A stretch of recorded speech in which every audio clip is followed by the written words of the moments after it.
हाय friends, sorry last week video नहीं बना पाया। A lot of my friends still ask me कि why do we need to know history. क्या फ़र्क पड़ता है पहले क्या हुआ था, क्यों हुआ था, किस लिए हुआ था। How does it at all matter to us. Well friends, सच की अपनी वैल्यू है एंड टिल वी नो कि हमारी कंट्री की हिस्ट्री में क्या हुआ था, we can not become a super power in the 21st century. ठीक है, तो चलिए, ये जो इंडिपेंडेंस डे वीक ऑलमोस्ट शुरू हो गया है, थोड़ा सा हमारी फ्रीडम स्ट्रगल की कुछ इंपॉर्टेंट एस्पेक्ट्स पे बात कर लेते हैं। नाउ यू वुड से कि यार 1947 तो इंपॉर्टेंट था, क्यों इंडिपेंडेंस मिली थी। 42 में क्विट इंडिया मूवमेंट हुई थी, बट वाई डू से कि 46 इतना इंपॉर्टेंट था भाई, तुम्हारे हिसाब से सबसे इंपॉर्टेंट ईयर था।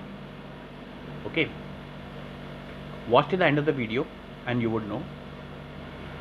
ओके, नाउ जिना साहब पे एक वीडियो मैं पहले बना चुका हूँ, the link is in the description, please check it out after you see this video.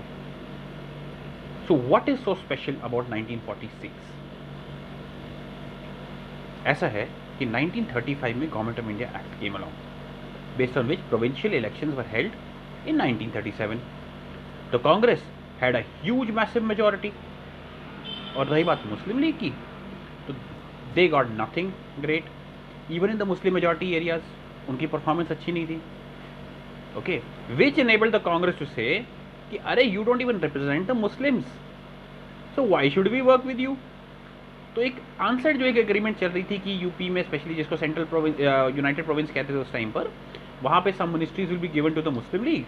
वहाँ पे they said why should we work with you, which made Mister Jinnah and the Muslim League से कि देखो अभी तो the British are still here, इनका attitude बदल गया है।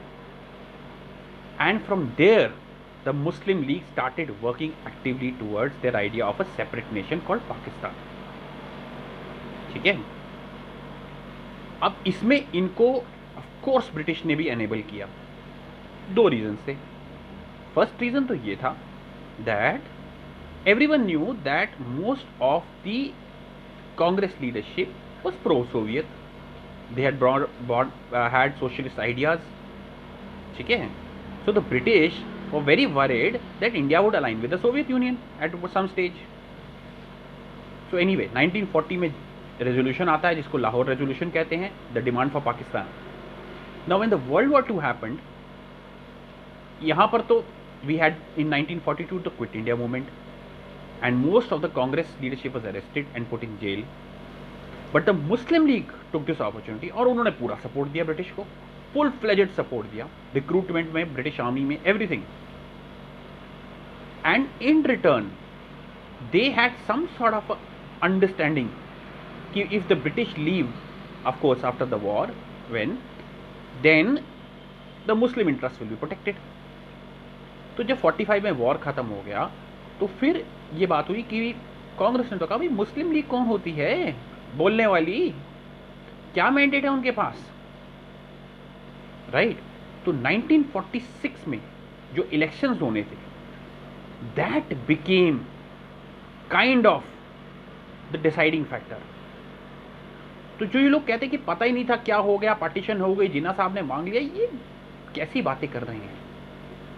You can see the election campaign speeches of 1946. You can see the detailed articles written by many Indian leaders. There's a beautiful, beautiful booklet written by B.R. Ambedkar Sahab on what if partition is done would be Pakistan. The economic issues, the social issues, the political issues. सबको पता पाकिस्तान कहाँ बनना था, किस side पे बनना था, north western area में। Everybody knew what is going to happen in Bengal. सो ये कैंपेनिंग हुई।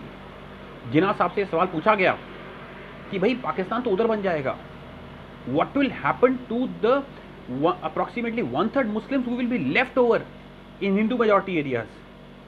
And they said don't worry, उधर भी तो हिंदू बचेंगे ना।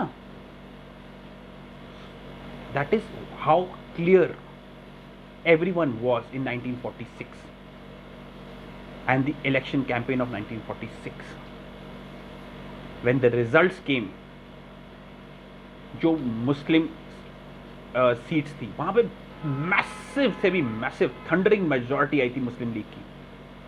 And by the way, not in the Muslim majority areas, वहाँ तो जो था, the biggest majority that they got was in the Muslim seats in UP, Bihar, Bombay, South. That is what you need to know.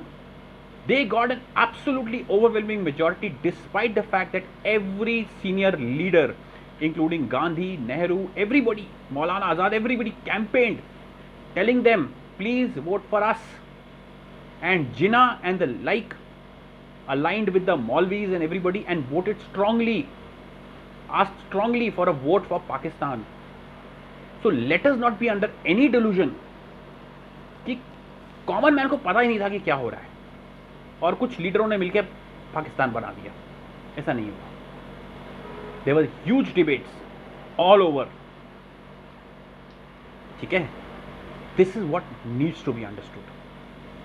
1946 के बाद it was very clear that the Muslim League only spoke for the Muslims of this country. Therefore, they had to be taken to the negotiating table. उसके बाद जो सारे events हुए, cabinet mission plan का rejection के onwards जो भी events हुए, and which led to the partition, the breakup of Punjab and Bengal, we all know it. अब मैं फाइनल सवाल पे आता हूँ कि यार अब ये बातें क्यों करनी. बॉस ऐसा है, हिस्ट्री को जानना तो जरूरी है कि जानोगे भी नहीं कि हुआ क्या था. And therefore, you need to understand this. So look at Europe. These states fought heavily between themselves, right? In the world wars and before that. But today, they are able to live peacefully and happily because they are in acceptance of their past. कि जो हुआ, you're right. Current generations cannot be held responsible for whatever happened in the past. But to do that, at least we need to know the truth. ये थोड़ी कि अरे वो invader ने demolish किया था टेम्पल्स को या मारा था लोगों को, तो बात ही नहीं करनी उस बारे में. What happened and what led to the partition of this country, बात ही नहीं कर रही है. We will not be able to come to terms with our history if we do not have debates on our history, encourage people to talk about it, discuss, contradict, and then be okay with it. It's then when we will grow up and understand as youngsters what our history truly is, and we will be moving forward to be a superpower in the 21st century. Thank you. Check out the link for my other videos, and please like, subscribe and press the bell icon for more such videos. Thank you.